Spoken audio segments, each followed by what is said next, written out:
আসলে ডিসেম্বর মাসে যতগুলো স্মার্টফোনই লঞ্চ হচ্ছে সেগুলো সবকিছু কিন্তু 2025 সালকে টার্গেট করেই লঞ্চ হচ্ছে। আর বেসিক্যালি মোবাইল কোম্পানির যে মার্কেট ট্রেন্ডটা রয়েছে সেটা কিন্তু আমাদের মোটরোলা কপি করছে বর্তমানে, কারণ তারা 10,000 টাকা প্রাইস পয়েন্টের মধ্যে এমন একটি স্মার্টফোন লঞ্চ করলো বাকি সব ব্র্যান্ডের ঘুম হারাম করে দিল আর কি, যেখানে আপনাকে 10,000 টাকার মধ্যেই ব্যাক ক্যামেরা দ্বারা সর্বোচ্চ 4K 30fps ভিডিও করার সুবিধা, ফুল এইচডি প্লাস রেজুলেশনে 120 হার্জ রিফ্রেশ রেট যুক্ত একটি প্যানেল, পাশাপাশি আপনার যে চিপসেটটাও ব্যবহার করা হয়েছে ওটা অন্তত স্কোর কিন্তু আপনার 4,65,000 প্লাস। তাহলে আর কি লাগে বলুন বস? এরকম একটা মাথা নষ্ট অফার যদি আপনি আনটা 10,000 টাকার মধ্যে পান, কারণ আমাদের দেশে যেসব বাজেট সিরিজ ক্যাটাগরি স্মার্টফোন রয়েছে সেখানে আমরা বেসিক্যালি পেয়ে থাকি একটি এইচডি প্লাস রেজুলেশনের ডিসপ্লে, ব্যাক ক্যামেরা, একটা ডিসেন্ট ক্যামেরা কোয়ালিটি, পাশাপাশি একটা খুবই দুর্বল চিপসেট, আর 5 না হলে 8 মেগাপিক্সেলের একটি সেলফি ক্যামেরা, দ্যাটস ইট। তবে সেক্ষেত্রে সম্পূর্ণ ভিন্নতা নিয়ে এসেছে মোটোরোলা মোটো G35 স্মার্টফোনটি, যেটা অবশ্য 10,000 রুপির মধ্যে কিন্তু ইন্ডিয়ান মার্কেট কাঁপাচ্ছে। তবে জিনিসটা যত ভালো হোক না কেন একটা কমতি তো অবশ্যই রয়েছে, সেটাই জানাবো এ সম্পূর্ণ ভিডিওতে। তাই চ্যানেলে নতুন হলে চ্যানেলটি সাবস্ক্রাইব করে ভিডিওটা লাইক দিয়ে ভিডিওটি শুরু করা যাক। প্রথমত ডিজাইনের ব্যাপারে বললে এখানে বেশি কিছু বলাই না, তাদের ট্রেডিশনাল ডিজাইনটাই রেখেছে, ব্যাগে এক প্রকার কিন্তু ভিগান লেদার টাইপের আপনার ফিনিশিং দেওয়া হয়েছে। তবে অনেকের এই ভিগান লেদারটা ভালো নাও লাগতে পারে, কারণ এক প্রকার সেটা ময়লা অ্যাবজর্ব করার ভিতর। তবে তার একটা প্লাস্টিক ভেরিয়েন্ট অ্যাভেলেবেল রয়েছে, যেটার আপনার থিকনেস করা হয়েছে 7.8 মিলিমিটার এবং ওয়েট করা হয়েছে 192 গ্রাম, যার ব্যাকেই রয়েছে ডিউল ক্যামেরা সেটআপ, যেখানে প্রাইমারিতে প্লেসমেন্ট করেছে 50 মেগাপিক্সেলের মেন ওয়াইড যুক্ত সেন্সর এবং সেকেন্ডারিতে থাকছে একটা 8 মেগাপিক্সেলের আলট্রা ওয়াইড। যেখানে বর্তমানে আমাদের দেশে 20-25,000 টাকা প্রাইস পয়েন্টের স্মার্টফোনগুলোতে আলট্রা ওয়াইড পাচ্ছে না, সেখানে কিন্তু তারা 10,000 টাকার মধ্যে কিন্তু আলট্রা ওয়াইডটা দিয়ে দিল। পাশাপাশি ব্যাক ক্যামেরা দ্বারা সর্বোচ্চ 4K 30fps ভিডিও করার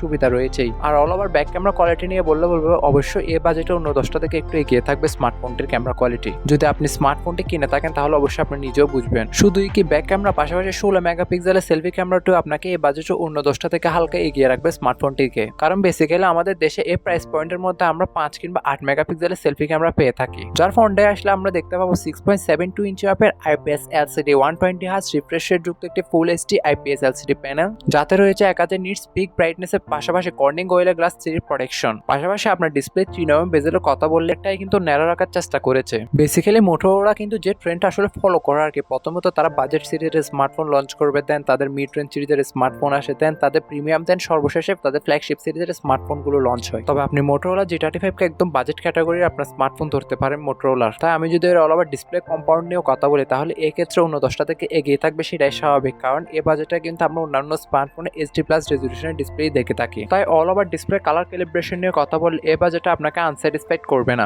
যেটিকে আপনার ব্যাকআপ করার জন্য দেওয়া হয়েছে 5000 mAh এর একটি ব্যাটারি, পাশাপাশি বক্সে কিন্তু দেওয়া হয়েছে 20 ওয়াটের একটি ফাস্ট চার্জার। তবে স্মার্টফোনটিতে আপনার 18 ওয়াটের ফাস্ট চার্জিংকে সাপোর্ট করে থাকে, যেটা আপনি বলতে পারেন এই last out of the box Android 14 এর সাথে আসবে, কারণ আগামীতে যত সব মোটোরোলার স্মার্টফোন আসবে সেগুলো কিন্তু আপনার out of the box Android 15 এর সাথে আসবে। তবে স্মার্টফোনটিতে থাকছে 1 বছরের OS আপডেট, পাশাপাশি 3 বছরের আপনার সিকিউরিটি প্যাচ লেভেলের আপডেটটিও। তবে 1 বছরের OS আপডেটটা আমার কাছে একটু ডিসঅ্যাপয়েন্টেড লেগেছে। আর আমি যে আপনাকে বললাম ব্যাক ক্যামেরা দ্বারা সর্বোচ্চ 4K ভিডিও রেকর্ডিং করার সুবিধা, তার মূল কারণ হচ্ছে স্মার্টফোনটি প্রসেসর সেকশনটি, কারণ কি স্মার্টফোনটিতে চিপসেট হিসেবে দেওয়া হয়েছে ইউনিসক্সের T760। অনেকে হয়তো বা আপনারা এতক্ষণে ইউনিসকের নাম শুনে অনেকটাই ডিসঅ্যাপয়েন্টেড হয়েছেন, তবে আপনাদেরকে বলতে চাই ইউনিসকের এই চিপসেটটা কিন্তু আপনার যে স্ন্যাপড্রাগন 4S Gen 2 বা যেসব আপনার মিড রেঞ্জ ক্যাটাগরি চিপসেটগুলো রয়েছে আর কি, অথবা মিডিয়াটেকের ধরুন, সেগুলো অন্তত স্কোর কিন্তু অলমোস্ট আপনার 4,50,000 অথবা 4,45,000 মতো একটা স্কোর দিয়ে থাকে। তবে ইউনিসকের চিপসেটটা আপনার অলমোস্ট 4,65,000 প্লাস একটা স্কোর দিয়ে থাকে আপনাকে, যার জন্য আপনি পাবজির মতন গেমও কিন্তু 40 FPS এ রেখে প্লে করতে পারবেন। তাই আপাতত